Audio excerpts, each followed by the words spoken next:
Assalamualaikum warahmatullahi wabarakatuh. Bertemu kembali dengan saya, Caroline SP, masih dalam pokok bahasan Sistem Reproduksi Manusia, pertemuan ketiga untuk siswa-siswi kelas 9 semester 1. Materi pada pembelajaran sebelumnya yaitu 1. Spermatogenesis, 2. Oogenesis, 3. Menstruasi, keempat, ovulasi, kelima, fertilisasi, keenam, implantasi, dan ketujuh, gestasi. Spermatogenesis. Spermatogenesis merupakan proses pembentukan dan pemasakan sel kelamin laki-laki atau sperma yang berlangsung di dalam testis. Sperma yang terbentuk masuk ke dalam epididymis untuk disimpan sementara waktu dan mengalami proses pematangan. Selanjutnya, sperma akan diangkut oleh vas deferens ke kantong sperma atau vesicula seminalis. Di sini, sperma akan mendapatkan energi berupa fruktosa. Jika terjadi hubungan seksual, sperma akan dialirkan melalui saluran ejakulasi, kemudian dikeluarkan melalui uretra. Sperma masuk ke dalam vagina perempuan melalui penis yang di dalamnya terdapat uretra. Sel telur atau ovum yang telah matang akan dilepaskan oleh ovarium. Inilah yang disebut ovulasi. Ovum kemudian ditangkap oleh jumbai-jumbai pada tuba falopi dan masuk ke dalam tuba falopi.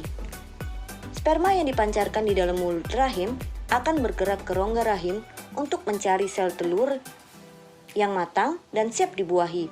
Dari jutaan sel sperma yang dipancarkan, hanya beberapa saja yang hidup dan mencapai ovum, dan hanya satu yang dapat masuk menembus sel telur.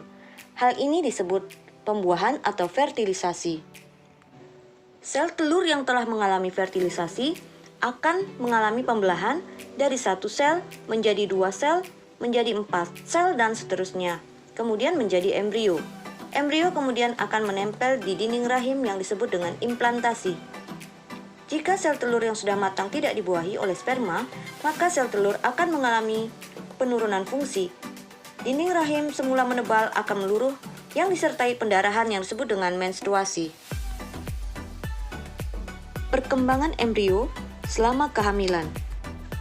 Pada gambar terlihat perkembangan embrio pada usia 6 minggu, 8 minggu, 12 minggu, 20 minggu, 32 minggu, dan 40 minggu.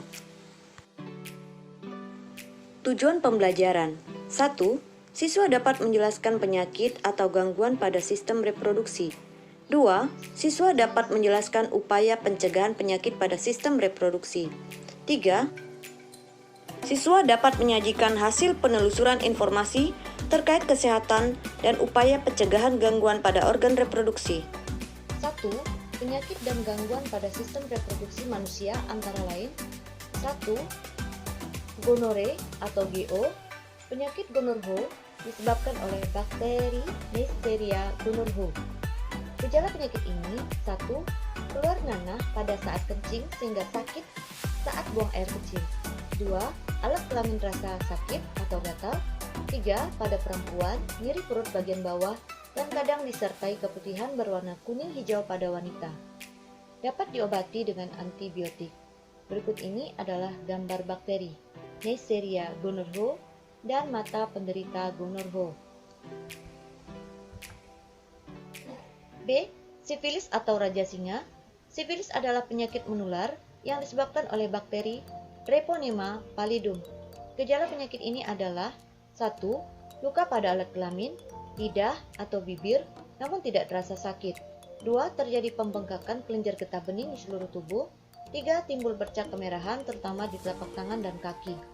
Setelah beberapa tahun, penyakit ini dapat menyebar dan menyerang organ-organ tubuh lainnya, kemudian menimbulkan kerusakan pada organ tersebut. Penyebaran dapat melalui kontak langsung antara luka di kulit dengan selaput lendir atau cairan tubuh, air mani, darah, dan cairan vagina selama berhubungan seksual. Penularan bisa melalui transfusi darah atau dari ibu hamil yang terinfeksi kepada bayi yang dikandungnya. Berikut ini adalah gambar Treponema pallidum. C. Keputihan. Keputihan yaitu penyakit kelamin yang terjadi pada perempuan dengan ciri-ciri terdapat cairan berwarna putih kekuningan atau putih keabu-abuan pada bagian vagina. Cairan tersebut bersifat encer maupun kental, berbau tidak sedap dan bisa menyebabkan rasa gatal pada vagina. Penyakit ini bisa diakibatkan oleh infeksi jamur Candida albicans dan bakteri.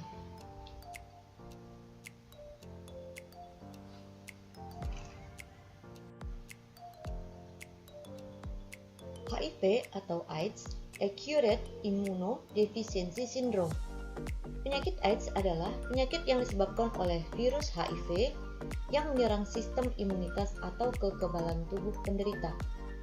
Gejala yang sering muncul diantaranya berat badan menurun lebih dari 10% dalam waktu singkat, kelainan kulit dan iritasi atau gatal, demam tinggi berkepanjangan, sakit kepala terus-menerus, diare kronik, batuk kering, dan sesak napas berkepanjangan. Cara penularan HIV: 1. Melalui hubungan seksual. 2. Melalui jarum suntik atau alat tusuk tato yang tercemar HIV. 3. Melalui plasenta yang terjadi pada janin yang ibunya mengidap HIV.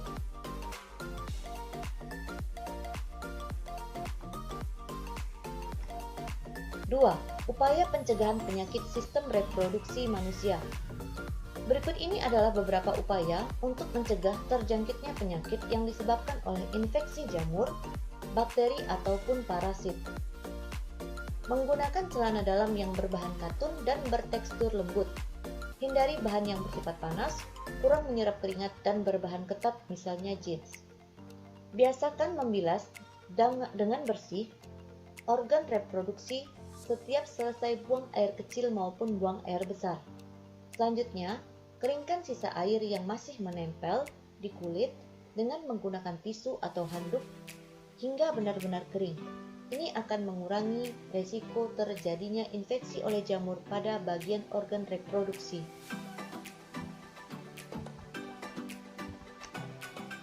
Mengganti celana dalam minimal 2-3 kali sehari. Memotong rambut yang ada di daerah organ reproduksi apabila sudah panjang, karena apabila terlalu panjang akan menjadi sarang kuman. Bagi kamu yang perempuan, apabila sedang mengalami menstruasi, gantilah pembalut sesering mungkin. Pada saat aliran darah banyak, kamu dapat menggantinya minimal 5-6 jam sekali. Darah yang tertampung pada pembalut bisa menjadi media tumbuhnya kuman penyebab infeksi.